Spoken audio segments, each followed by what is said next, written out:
Pour la pièce suivante, on va essayer de faire cette lame-là. Donc avec Quadro, bon, on a vu comment fonctionnait à peu près Quadro.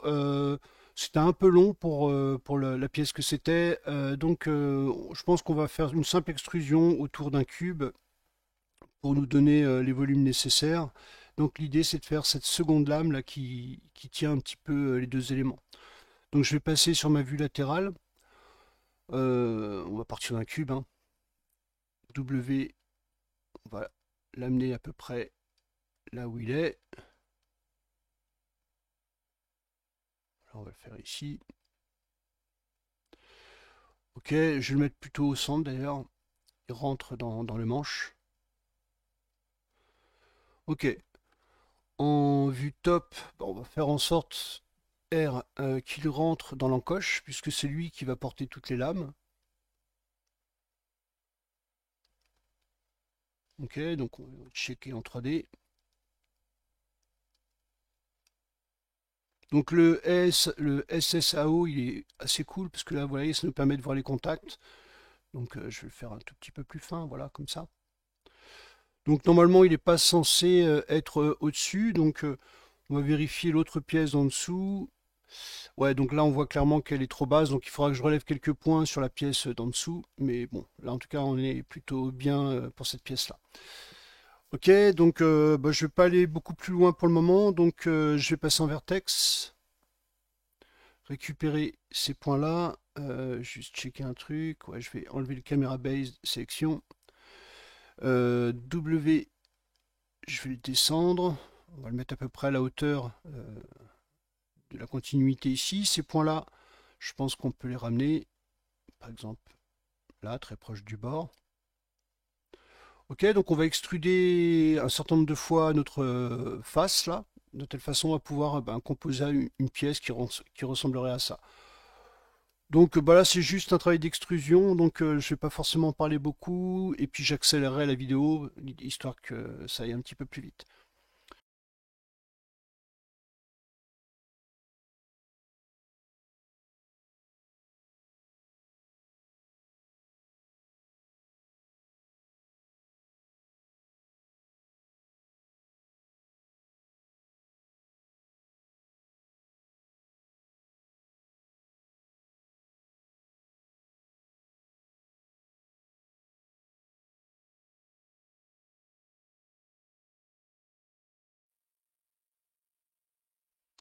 Donc ici je rajoute avec l'outil multicut et contrôle une ligne, ce qui va me permettre de continuer de ce côté-là.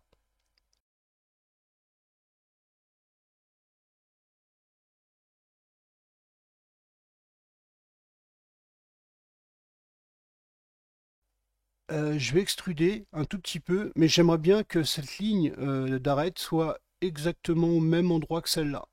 Donc on a un outil qui est super cool pour ça. Vous appuyez sur V, vous sélectionnez l'axe dans lequel vous voulez diriger l'arête. Vous appuyez sur V, vous voyez que l'icône au centre elle change de carré à petit rond.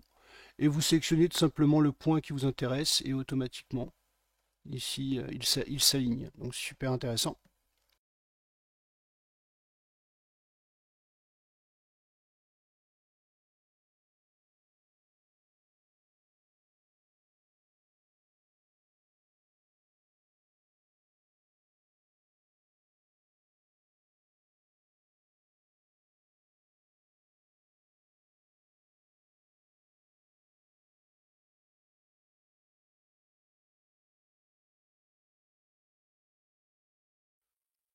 Ok, il me reste cette petite partie-là à gérer. Écoutez, là j'ai un, 2, 3, 4 points un peu bizarres, mais donc je vais juste relever ces points-là, comme ça. Euh, hum. Ouais, donc je repasse en vue 3D, voir un peu ce qui se passe ici. Ok, je vais isoler ma pièce, objet mode, hum, isolate. Ok, donc là il faudrait que je puisse combler ça pour me faire mon arrondi. Euh, ouais, je vais le faire comme ça. Donc je vais sélectionner en mode face celle-ci, shift celle-là.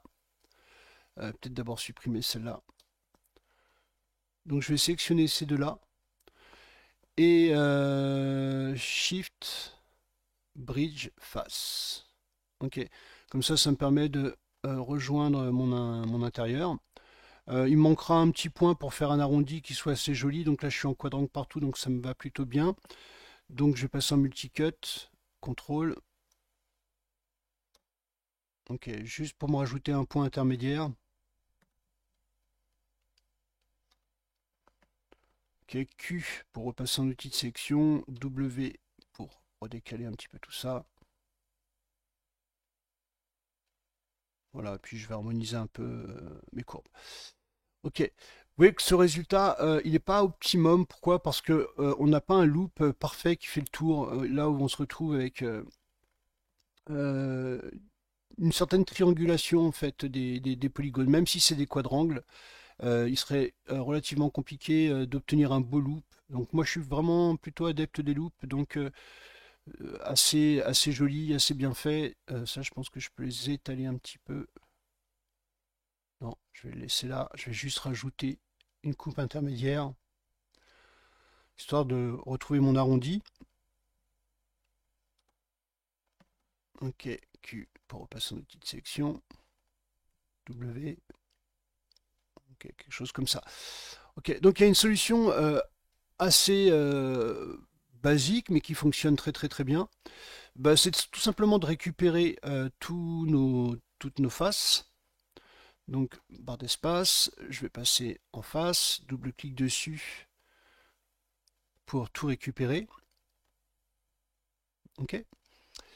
Je vais retrancher en sélection par boucle le tour. Parce que là, vous voyez ici, il y a des transitions qui sont pas super géniales. C'est-à-dire que dès qu'on va lisser ce type de pièce, à cause des longueurs de segments, enfin, on va obtenir un truc qui va être très mou. Enfin, je suis pas super fan en fait des techniques comme ça.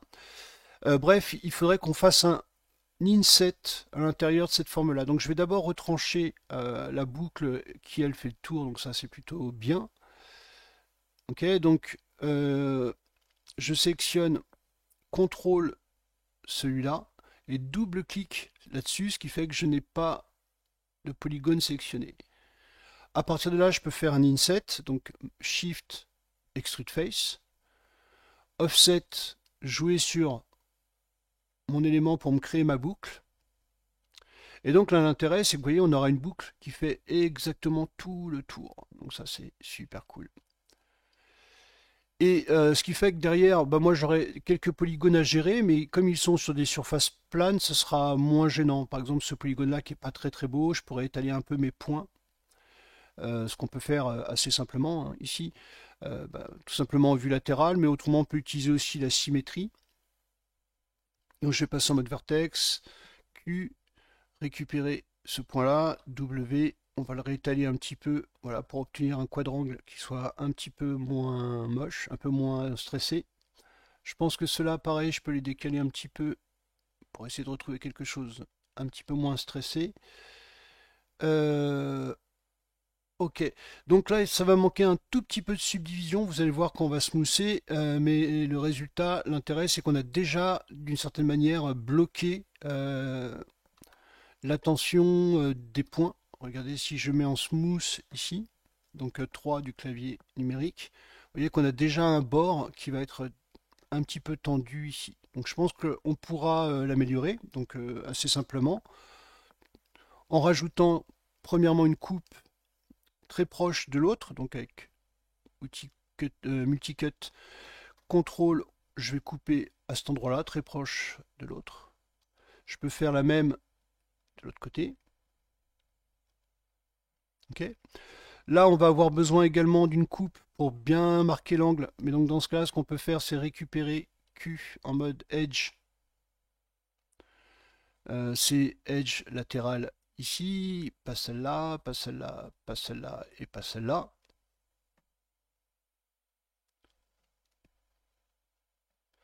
On va se faire un petit bevel edge. Donc ça me permet de récupérer cet élément-là avec une fraction beaucoup plus courte. Quelque chose comme ça. Ok, donc je vais passer un petit peu de temps pour travailler mes deux éléments, enfin mes différents points de tension là où j'en ai besoin. Et puis voilà, on avance quoi. Donc je vais repasser en 1, sélectionner mes edges. Donc Q, je sélectionne celui-là, Shift. Bah, comme je suis en symétrie, ça va être relativement rapide. Hop.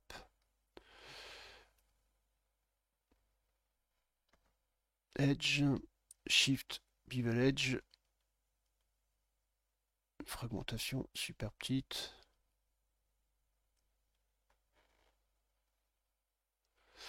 En chamfeur on-off, à la limite peut-être le garder en solide comme ça et le faire vraiment très petit. Je pense qu'on aura un résultat déjà un petit peu plus intéressant. Ouais, le résultat est plus joli en smooth.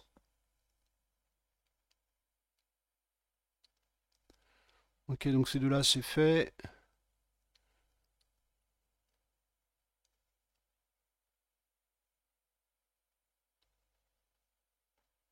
G, puisqu'on a déjà fait pour l'autre, et donc le dernier outil, je ramène mon élément, contrôle. Là-dessus, je suis en chamfeur off.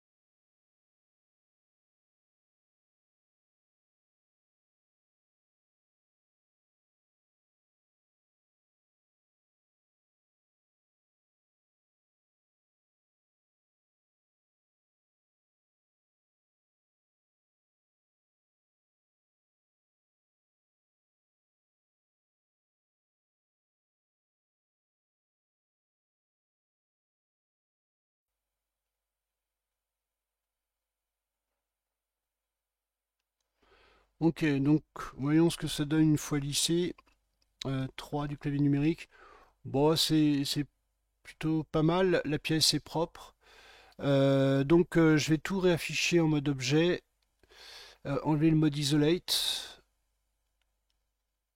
Ok, retrouver ma lame de tout à l'heure. Donc elle est là, H. Et de voir comment tout ça cohabite. Ok, donc là elle rentre clairement dedans. Donc c'est que ma lame, je vais la décaler un petit peu sur le côté. Donc W pour la bouger. Et puis je vais la mettre à proximité. Ici. Ok. Donc voilà, bah, ça commence à se mettre plus ou moins en place, notre élément. Allez, il nous reste une petite pièce qu'on peut faire rapidement avant que de passer au manche, qui passe ici. Donc là, pour le coup, je vais passer par un simple cube. On va l'attacher là. R. On va se mettre en vue frontale.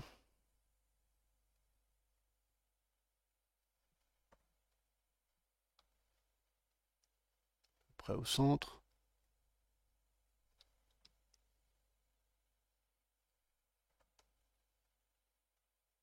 Ok.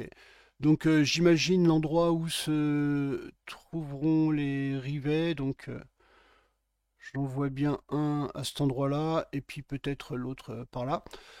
Ok, donc la hauteur me convient bien. Je vais juste revenir sur le nombre de subdivisions, notamment en X, je crois. Non, du coup en depth, donc j'en mets 3. Ok. Et puis je vais désactiver déjà la symétrie. Passer en mode vertex. On va récupérer ces vertex-là, ceux-là et ceux-là. R pour les bouger un petit peu, pour faire notre forme un petit peu arrondie en haut et bas. Ok. On va venir positionner notre modèle objet mode W le long de notre élément ici.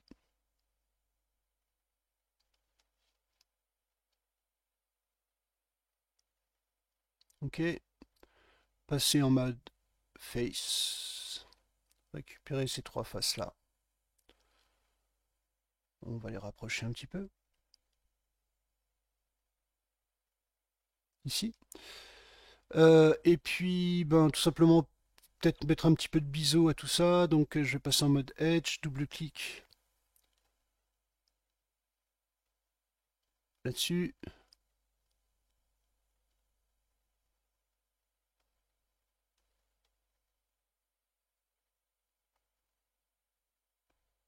Ok. Biseauter le tout. Shift, Bevel Edge. Je vais le faire plus petit. Rajouter éventuellement une segmentation pour avoir un truc assez marqué en fait.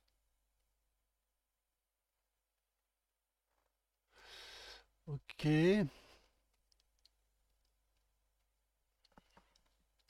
Donc 3 pour lisser le tout. Ok, donc là ça manque de subdivision. Donc contrôle, enfin multicut, mode face, multicut. Je vais rajouter une segmentation ici pour durcir un petit peu l'angle. Une par là, mais je vais écraser mes arêtes pour qu'elles soient bien plates. De toute façon, j'aurai besoin d'un petit peu de détails, donc j'hésiterai pas à rajouter, mais au final, on fera une passe spéciale pour ça. Ok, je vais récupérer mes arêtes. Q, je sélectionne mes arêtes. R, je les écrase. Quand je suis arrivé au maximum de ce qui est possible, ils s'arrêtent. Ok. Bon voilà, globalement il nous reste le manche à faire et puis écoutez on sera pas trop mal pour envoyer et préparer tout ça pour l'envoi vers ZBrush et rajouter les détails. Bon, encore une petite étape. Patience. À tout de suite.